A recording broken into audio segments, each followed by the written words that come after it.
রাঁধুনি কাচ্চি বিরিয়ানির মশলা দিয়েও একদম পারফেক্টভাবে কাচ্চি বিরিয়ানি তৈরি করে নেওয়া যায়। আর এই বিরিয়ানিটির স্বাদ এবং গন্ধ বাইরের কেনা কাচ্চির থেকে কোনো অংশেই কম হবে না। কিচেনের উপরে দেওয়ার জন্য একটা দুধ রেডি করে নেব। এর জন্য এখানে নিয়েছি 3 চা চামচ পরিমাণ মিল্ক পাউডার, এর সাথে কুসুম গরম পানি নিয়েছি 1 কাপ পরিমাণ, সাথে দিয়ে নিচ্ছি সামান্য একটু ফুড কালার। আমি এখানে জর্দার রংটা ব্যবহার করেছি। এখন ভালো মতো করে নেড়ে চেড়ে দুধটাকে একদম রেডি করে নেব। তো এটা রেডি হয়ে গেছে, এটাকে আমি সাইড করে রেখে দেবো। এখন আমি মাংসের প্রিপারেশনে চলে যাব। এর জন্য আমি এখানে একটা নিয়েছি কাচ্চি বিরিয়ানির প্যাকেট। এখানে দুটো মশলার প্যাকেট থাকে, একটাতে থাকে গুঁড়ো মশলা আর একটাতে থাকে আস্ত কিছু মশলা। তো আস্ত মশলাগুলো আমি ঢেলে নিয়েছি। এখানে এই মশলাগুলো রয়েছে, সব কিছুই রয়েছে, বাড়তি কোনো মশলা আর এখানে অ্যাড করতে হবে না। খাসির মাংস নিয়েছি প্রায় 800 গ্রামের মতো। মাংসের মধ্যে এখন দিয়ে নিচ্ছি 1 চা চামচের মতো আদা রসুনের পেস্ট। এরপর যে প্যাকেট মশলাগুলো ছিল সেখান থেকে আমি পুরো মশলাটাকেই দিয়ে নিয়েছি।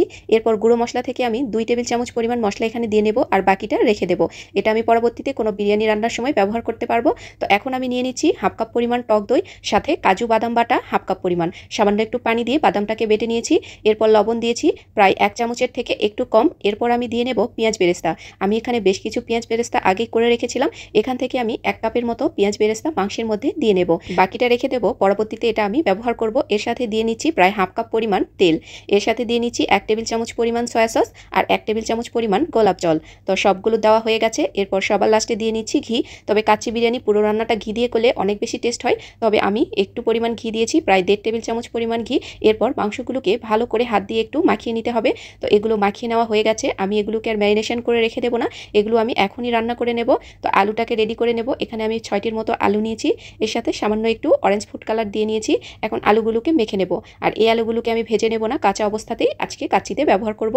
তো এখন আমি মাংসের মধ্যে এই আলুগুলোকে বসিয়ে নিচ্ছি। মাংস একদম রেডি হয়ে গেছে। এখন চাল রেডি করে নেব।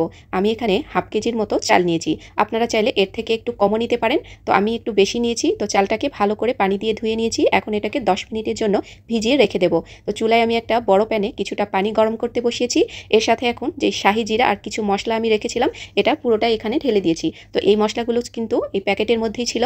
তো আমি এখান থেকে কিছুটা মাংসে দিয়েছি আর কিছুটা রেখেছি এই পোলার চালের মধ্যে দেওয়ার জন্য। তো এখন আমি চালগুলো পানি থেকে উঠিয়ে সরাসরি গরম পানির মধ্যেই দিয়ে নেব।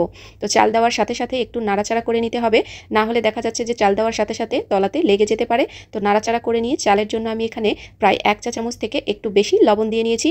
এই লবণ দিয়েই পুরোটা রান্না আমি করে নেব। তো চালটাকে আমি 5 মিনিটের মতো ঘড়ি ধরে হাই হিটে রান্না করে নেব। এটা একদমই সেদ্ধ করা যাবে না, 5 মিনিট ঘড়ি ধরে রান্না করে নিলেই চালটা একদম রেডি হয়ে গেছে। তো চাল রেডি হয়ে গেছে। এখন আমি মাংসের উপরে কিছুটা গুঁড়ো দুধের মাওয়া দিয়ে নেব। আমি এই গুঁড়ো দুধগুলোকে সামান্য একটু ঘি দিয়ে মাখিয়ে মাওয়া তৈরি করে নিয়েছি। এটাকে ইনস্ট্যান্ট মাওয়া বলে, আপনারা চাইলে বাইরের কিনা মাওয়াটাও ব্যবহার করতে পারেন। তো প্রথমে একটু এই মাওয়াটাকে ছড়িয়ে নিয়েছি, এরপর এর উপরে দিয়ে নিচ্ছি পেঁয়াজ বেরেস্তা। তো পেঁয়াজ বেরেস্তা একটু বেশি করে দিয়ে নিয়েছি। এরপর আমি সেই চালটাকে পানি থেকে উঠিয়ে সরাসরি গরম গরমই এই মাংসের মধ্যে দিয়ে নিতে হবে। তো সবগুলো চালকেই এই মাংসের মধ্যে আমি দিয়ে নিয়েছি। তো মাংস এবং চাল সব দেওয়ার পরে একদমই এটা হয়ে গেছে। তো এখন এর উপরে আমি বাকি যে গুঁড়ো দুধটা ছিল এর উপরে ছিটিয়ে নিয়েছি।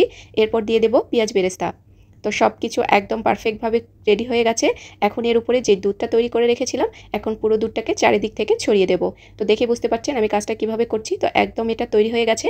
এখন এটাকে আমি ঢাকনা দিয়ে বন্ধ করে দেব। প্রথমে একটি ফয়েল পেপার দিয়ে বন্ধ করে দেব, এর উপরে আমি একটা ঢাকনা লাগিয়ে দেব। সাইড দিয়ে একটু আটার গোলা লাগিয়ে নিয়েছি যাতে বাতাস বের হতে না পারে। তো চুলোর জালটাকে জ্বালিয়ে নিচ্ছি।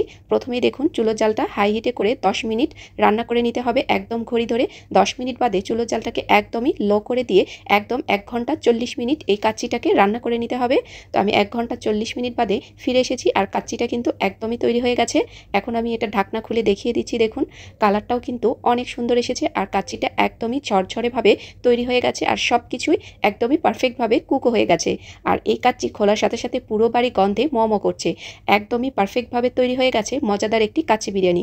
আর এই বিরিয়ানিটি তৈরি করা কিন্তু অনেক বেশি ঝামেলার না, জাস্ট একটা প্যাকেট মশলা কিনে আনলেই একদমই পারফেক্টভাবে কিন্তু এই কাচ্চিটি তৈরি করে নেওয়া যায়। তো আমি আলু এবং মাংস দুটোই কেটে দেখালাম, একদমই পারফেক্টভাবে কুক হয়ে গেছে আর এটার টেস্টও কিন্তু অনেক